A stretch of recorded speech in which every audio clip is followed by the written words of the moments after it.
শরীফ ওসমান হাদির জানাজা দাফন সম্পন্ন হয়েছে দুনিয়াবী সর্বোচ্চ মর্যাদার সাথে, এবং এই মর্যাদা ইঙ্গিত দেয় আল্লাহ হয়তোবা তাকে কবুল করবেন। এত মানুষের দোয়া বিফলে যাবে না, আল্লাহ তাকে শহীদ হিসাবে কবুল করবেন। হেয়ার আফটারে আল্লাহ রাব্বুল আলামিন তাকে দুনিয়ার চাইতে বেশি সর্বোচ্চ সম্মানিত করবেন। এখানে কি শেষ? জানাজা হয়েছে, বাংলাদেশের ইতিহাসে সর্বকালের সবচেয়ে বড় জানাজা হয়েছে। জিয়াউর রহমানের জানাজা, অধ্যাপক গোলাম আজমের জানাজাকে ছাড়িয়ে গিয়েছে ওসমান হাদির এই জানাজা। বিশেষ করে ভার্চুয়াল কানেক্টিভিটির দিক থেকে বাংলাদেশে এটা বিরল। এত বড় জানাজা, মানুষের এত আগ্রহ, এবং যত মানুষ লাইভ দেখেছে, এটা অতীতে কখনো ঘটেনি। তাহলে কি ওসমান হাদি অধ্যায় এখানে শেষ? না, এখানেই শেষ না। ওসমান হাদির ইনকিলাব মঞ্চ এর দ্বিতীয় অধ্যায় শুরু। এখন ইনকিলাব মঞ্চকে জাস্ট ইনকিলাব মঞ্চ মনে করবেন না। ইনকিলাব মঞ্চে জামাত শিবির আছে, ইনকিলাব মঞ্চে এদেশের বিএনপি বাদের সমস্ত জনগণ আছে।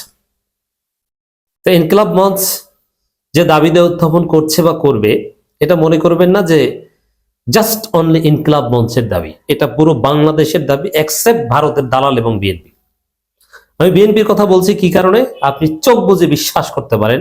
আপনি যদি এটা মনে না করেন, আপনি বুঝেন না, আপনি রাজনীতির রও বুঝেন না। ওসমান হাদি বিএনপির শত্রু। বিএনপি এখন ওসমান হাদিকে নিয়ে বিব্রত যে ওসমান হাদিকে কেন্দ্র করে তারেক রহমানকে নিয়ে কোনো হাইপ উঠাতে পারছি না।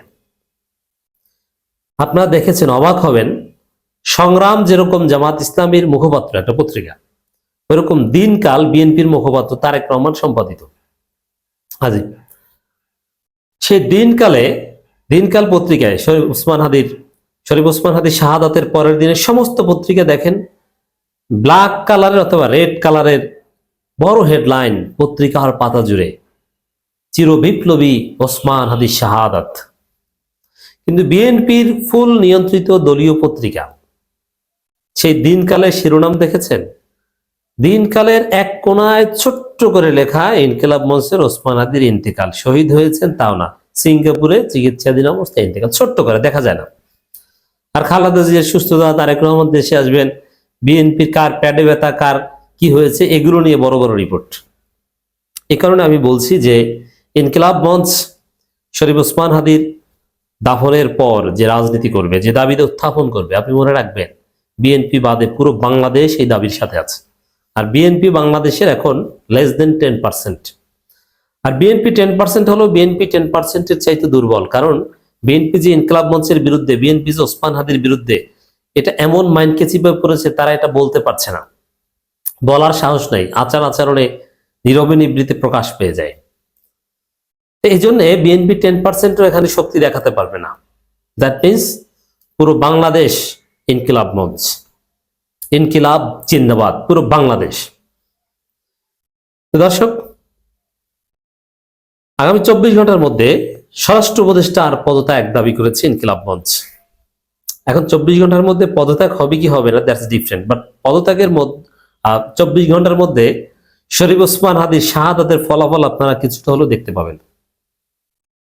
ওসমান হাদির শাহাদাতের ফলে বাংলাদেশে পরিবর্তন আসবে, ভারতের আধিপত্যবাদের বিরুদ্ধে ব্যবস্থা আসবেই, আওয়ামী লীগের বিরুদ্ধে আরো কঠিন ব্যবস্থা আসবে। প্রশাসনে, সিভিল অ্যাডমিনিস্ট্রেশনে, মিলিটারি ইন্টেলিজেন্স থেকে শুরু করে বিভিন্ন জায়গায় ঘাপটি মেরে থাকা, ইনকিলাব মঞ্চের ভাষায় বলছি, ঘাপটি মেরে থাকা আওয়ামী দোসরদের, ফেসিবাদের দোসরদের এবং ভারতের দালালদের বিরুদ্ধে ব্যবস্থা নেওয়া হবেই, স্বরাষ্ট্র উপদেষ্টার পদত্যাগ হোক বা না হোক। হয়তোবা পদত্যাগের চাইতেও ভালো কিছু হবে। এজন্য অনেকে মনে করছেন যে দাফন শেষ, ঘটনা শেষ। না, ঘটনা শুরু। শোকের কারণে, মৃতের প্রতি শ্রদ্ধা দেখিয়ে এতদিন জনগণ ইনকিলাব মঞ্চ ধৈর্য ধরেছে, কিছু বলে নাই। এখন শোককে শক্তিতে পরিণত করে রাজনীতি শুরু হচ্ছে। ওই যে ওয়াকারের প্রতিপালক, ডিজিএফআই ঘেটুপুত্র জুলকারনাইন সায়েররা যা বলেছে যে লোক জড়ো করে বিপ্লবী সরকার বা কিছু একটা ঘটাতে যায়, ওগুলো তো কিছু হচ্ছে না, কিন্তু দালালদের খবর আছে সেটা হবে। নতুন কোন সরকার না, এই সরকার এমন পদক্ষেপ নিবে, এমন ভূমিকা পালন করবে, দালালদের খবর আছে, এতে কোনো সন্দেহ নাই। সেটা 24 ঘন্টার মধ্যেই আপনার দৃশ্যমান দেখতে পাবেন। ইনকিলাব মঞ্চের শরীফ ওসমান হাদি ভারতকে নাড়া দিয়েছে, এটা আগেই দেখিয়েছি আপনাদের।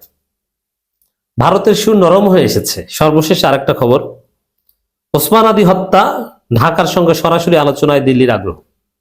এটা থেকে বোঝা যায় যে ভারত হয়তো প্রকাশ্যে ঘোষণা দিবে ওসমান হাদির উপর গুলিকারী সন্ত্রাসী, ভারতে অবস্থান করে থাকলে ভারত সরকার তাকে গ্রেপ্তার করে বাংলাদেশের কাছে ফেরত দিবে, ভারত এই প্রতিশ্রুতি দিতে বাধ্য হবে। এটা দিবে, আমি ভারতের মধ্যে সোর্স রয়েছে বা আমরা জানি। অ্যাটলিস্ট শেখ হাসিনা, কামাল এদেরকে নিয়ে নাটক করলেও ওসমান হাদির ওই শুটারকে যদি ভারতে যদি থেকে থাকে, অ্যাটলিস্ট ভারত দিক বা না দিক দিবে, এই প্রতিশ্রুতি দিবে যে আমাদের দেশে যদি কেউ আশ্রয় নিয়ে থাকে আমরা ধরতে পারলে তাকে ফেরত দিব এবং ধরার চেষ্টা করবে। এই বিষয়ে তারা কথা বলতে আগ্রহী। অতএব ওসমান হাদির রক্ত ভারতকে নাড়া দিতে পেরেছে, কিন্তু ভারত কি শুধু নাটক করে প্রতিশ্রুতি দিয়ে পার পাবে? না। ইনকিলাব মঞ্চ বাংলাদেশের দফা রফা করবে, আপনি লিখে রাখেন। ওসমান হাদির জানাজা দাফনের পর রাজনীতি শুরু হতে যাচ্ছে। আপনি যদি ইতিহাসের পাঠ হতে চান, সেই পাঠে অংশগ্রহণ করেন। প্রথম আলো ডেইলি স্টারের উপর হামলা করেছে জঙ্গিরা। হামলা না, প্রথম আলো ডেইলি স্টারের দালালি বাংলার মানুষ ছুটি দিবে এবার। নিয়মতান্ত্রিক পদ্ধতিতেই তাদের দালালির বিরুদ্ধে জনগণের প্রতিবাদ এবার শুরু হবে, জনগণ জেগে উঠবে। ইনকিলাব মঞ্চের সদস্য সচিব আব্দুল্লাহ আল জাবের বলেন, আমরা এখানে কি কান্নার জন্য এসেছি? না, আমার ভাইয়ের রক্তের বদলা নিতে এসেছি। এর মানে জানাজা শেষ, রাজনীতি শুরু, দেশের পক্ষে আধিপত্যবাদের বিরুদ্ধে রাজনীতি শুরু, শরীফ ওসমান হাদির রক্তের বদলা নেওয়া শুরু।